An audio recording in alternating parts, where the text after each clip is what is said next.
Alright, hello here. So this is a any percent run of Epic Battle Fantasy. This is the first in the Epic Battle Fantasy series. It was originally released by Kubo Games, aka Matt Like Swords, aka Matt Rozak, back in 2009.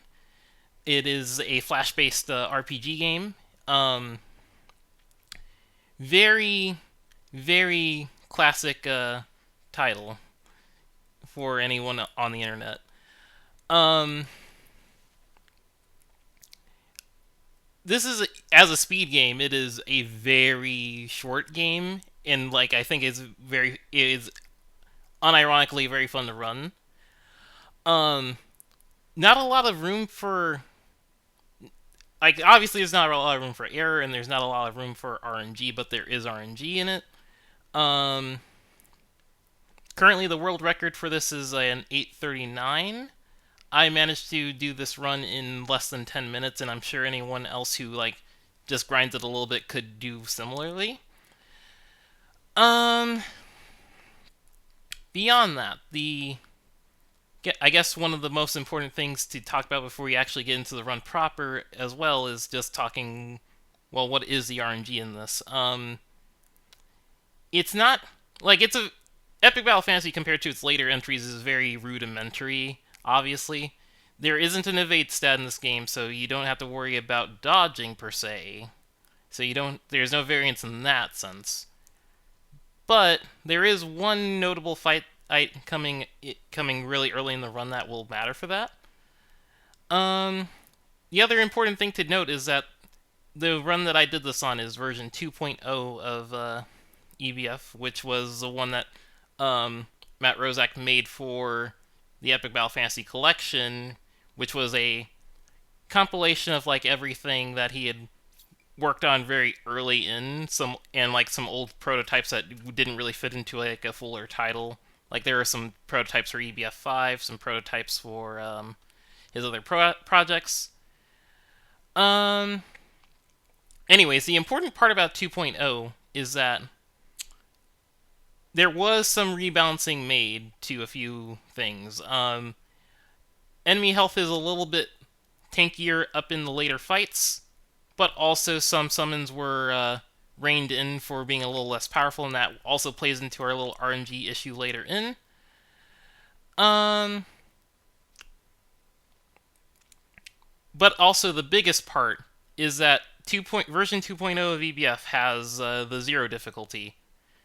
Um, when this game first released on the websites, it only went from easy to epic mode, when that was basically a scaler to enemy stats, HP, and offenses. So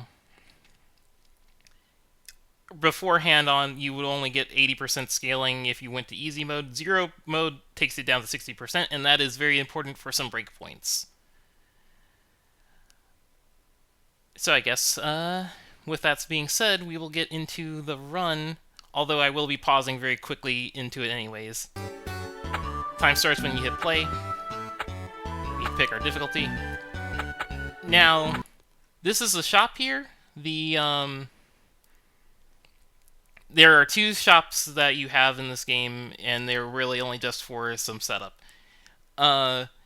My personal plan here is I will buy out 2 max ethers, 2 attack potions, and then 15 hand bombs. The ethers are there mostly as a safety net. The attack potions are there intentionally to be used as an offense move, because while Matt is able to buff his own attack here, an attack potion is slightly faster for that.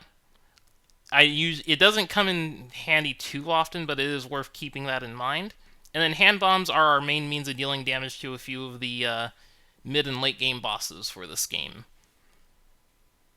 That is something I like about this game. Lots of item use. Yeah. For damage specifically.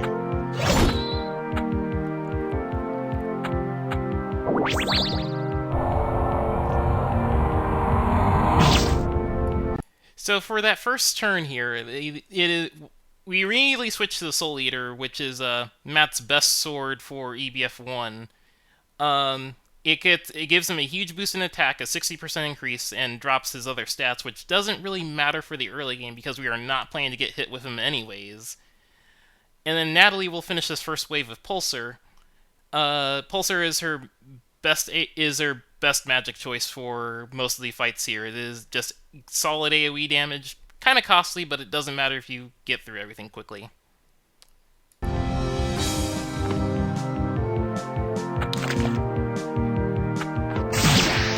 And then for the following waves here, we will also be using a lot of wind slashes to just clear these waves, because the early slimes are very frail. They just die in one hit to Soul Eater on 0 difficulty. Now for the fight against the giant slime, we will be doing...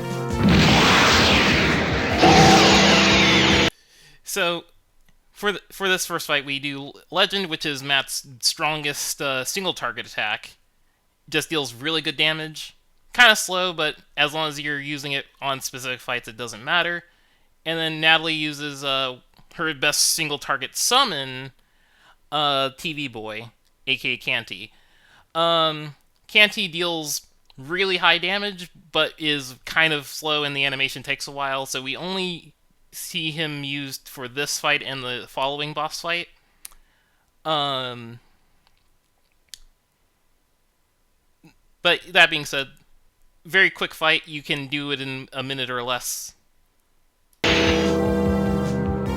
do quite enjoy the uncopyrighted stuff in this version of the game. It's funny. Oh yeah, I guess that is another thing I didn't talk about in regards to the changes between version 1.0 and 2.0 is just that a lot of copyrighted stuff was removed out or made a bit more obscure. You can kind of tell in some of them what the original design was, but yeah, that's more the point of that. So going into the second set of fights here, we immediately use Quake and Natalie's Ice Spell to kill these first two eyeballs. Very simple stuff.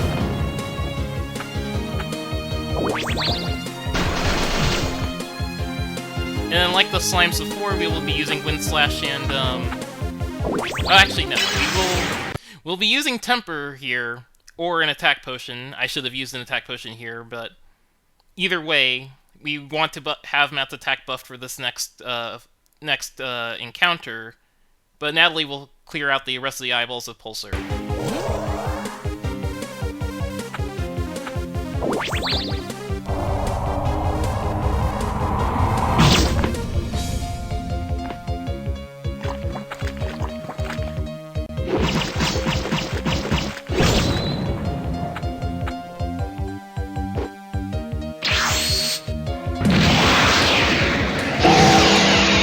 Now, it's worth pointing out here that this is a part I was mentioning before about RNG.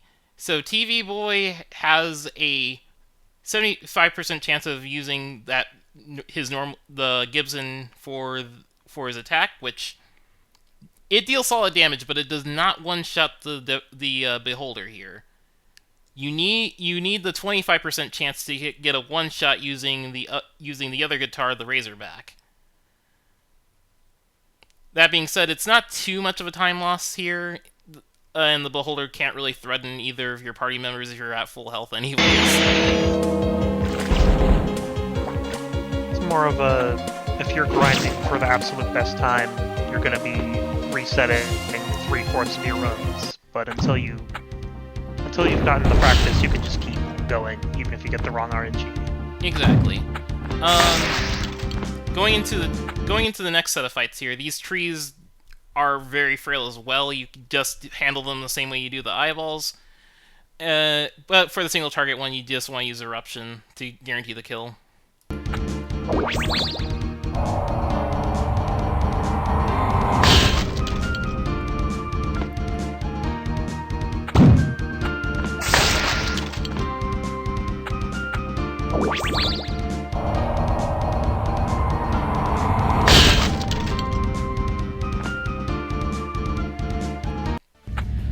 Now, the Defender here is just because hand bombs. This is why we bought so many of them. He dies in 6. Just keep tossing them. That's it.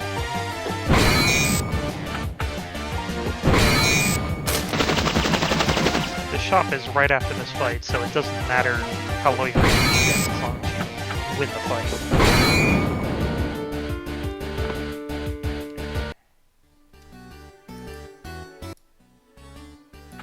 Yeah, so second shop stop, we really only need to if obviously you won't have used any of your other items here besides the hand bomb, so I would just suggest stocking up on those primarily. You've also gotten a few like extra heals from the fights themselves, so optimally I would say just splurge on hand bombs and then maybe an extra attack potion or two, and then whatever funds you have left, just spend them on antidotes. You just really want those for one of the last set of fights in the game.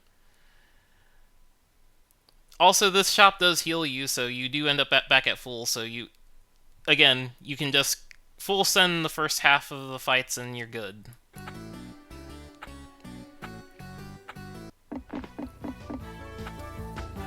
Crabs die the same way with the eyeballs, except that this time you do want to use a hand bomb on the second one, because Natalie's spells are a roll to kill these. And then with the same thing as before, Wind Slash into Pulsar.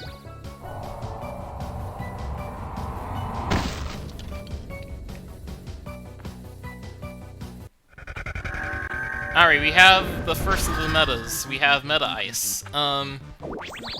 It is weak to fire attacks, so just use Eruption and Fireball. It dies in 2 Eruptions and 2 Fireballs, although I have seen a potential 3-shot if you use Temper.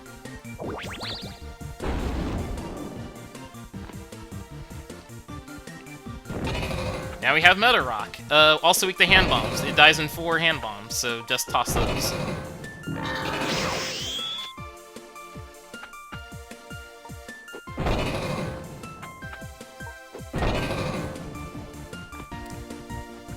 And now you fight both of them side by side.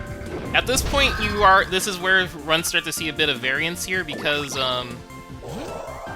both party members will be starting to reach low health, so you will want to use Natalie's turn to heal when possible, because Matt's Eruption is a lot stronger against these.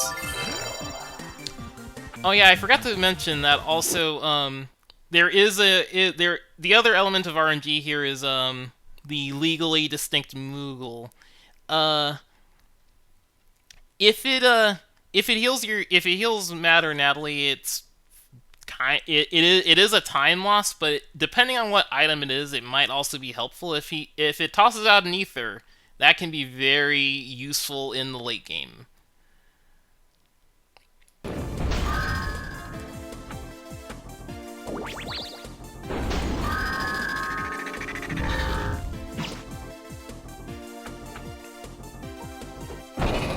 So yeah, once again, Meta Rock just dies to bombs.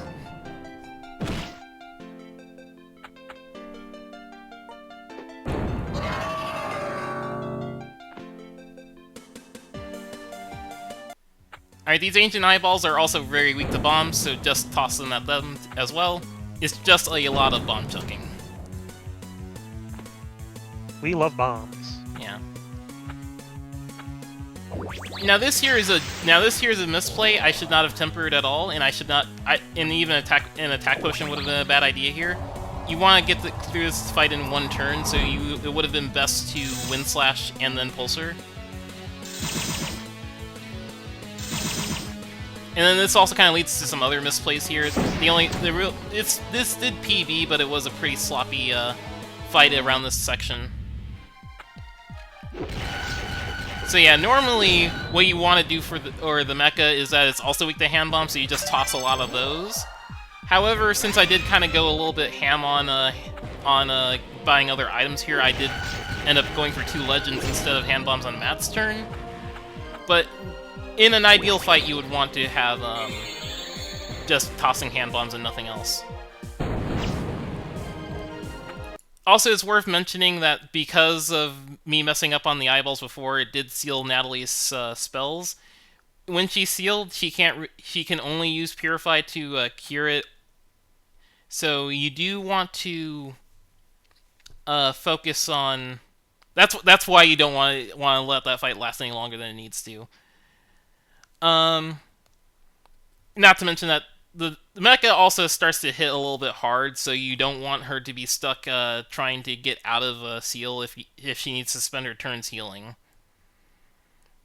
But otherwise, this fight is just a lot of hand bomb tossing and healing when needed.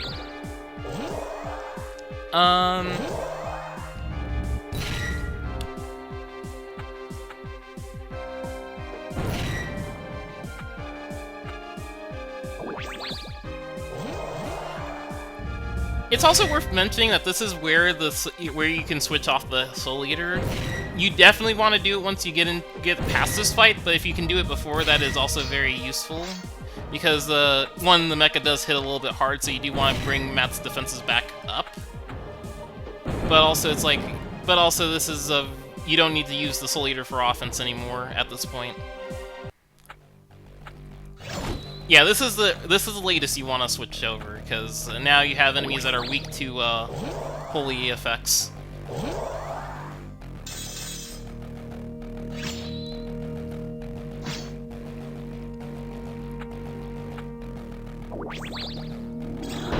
These guys do die in one hit to Matt's Psychen when boosted by the Heaven's Gate. For Natalie, it's a bit of a roll. The first set of Skull Ghosts will survive these no matter what, unless she's buffed up. And then the second set, I do believe it's a roll. Their health is just at the perfect range where she might miss kills. And now, for the reason we brought the antidotes is also because of this. When you don't want to get poisoned because that is a bit of time loss every time those tick. With the one exception being during fights where, if you clear out a wave, the poison tick doesn't really take any time away from you when it hits because the enemies are still taking time to spawn.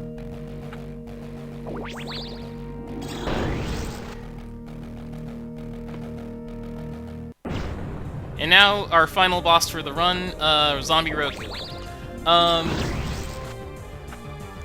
Again, this is just going to be a lot of Psychen spam and watching and maintaining Matt and Natalie's health.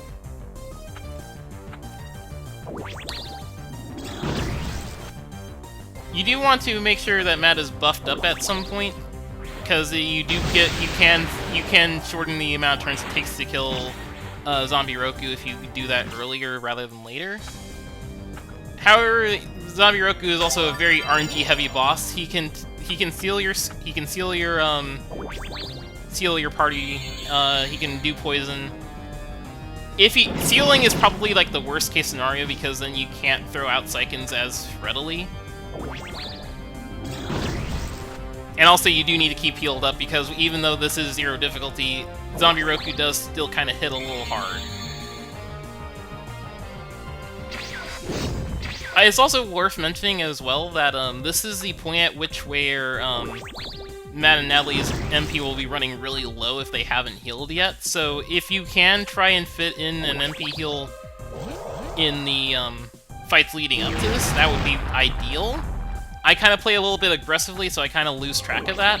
But if you can fit it in earlier to the point at which that you don't have to worry about it on this fight, that would be perfect. I ended up playing really close to the edge here. Yeah, Natalie almost went down. Yeah. That being said, you can play a little bit dangerous with Natalie because her Judgment spell will always heal her whenever she deals damage with it.